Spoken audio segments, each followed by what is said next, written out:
വീര്യം കുറഞ്ഞ മദ്യത്തിന് നികുതിയിളവ് പ്രഖ്യാപിച്ച തീരുമാനത്തിൽ നിന്ന് സർക്കാർ പിന്മാറണമെന്ന് കാന്തപുരം AP അബൂബക്കർ മുസ്ലിയാർ മദ്യനിരോധനം കൊണ്ടുവരണമെന്നും കാന്തപുരം പറഞ്ഞു. സർക്കാർ മയക്കുമരുന്ന് ഉപയോഗിക്കുന്നവരെ പിടിക്കുന്ന അതേസമയം തന്നെ വീര്യം കുറഞ്ഞ മദ്യം നടപ്പിലാക്കുകയും ചെയ്താൽ കുരങ്ങിന് ഏണിവെച്ചതുപോലെയാകുമെന്നും കാന്തപുരം വിമർശിച്ചു.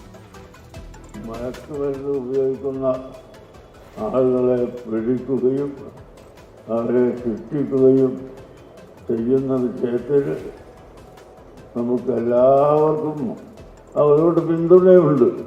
എന്നാൽ അതേ ഭാഗത്ത് തന്നെ വില കുറഞ്ഞ മദ്യം അത് നടപ്പിലാക്കാൻ ഗവൺമെൻറ് തീരുമാനിക്കുകയും ചെയ്താൽ അത് നേരത്തെ പറഞ്ഞ ആളുകൾക്ക് ഒരു കുരങ്ങിന് വേണ്ടി വെച്ച് കൊടുക്കുന്നത് പോലെ അവരുടെ കച്ചവടത്തിനും അവരുടെ നയങ്ങൾക്കും ഒരു ശക്തിയായി പോകുമെന്നാണ് എനിക്ക് പറയാറുള്ളത്. ഇവിടെ മദ്യനിരോധനം എന്ന ഒരവസ്ഥ തന്നെ വലുതിലേക്ക് രാജ്യത്തെ കൊണ്ടുവരണം.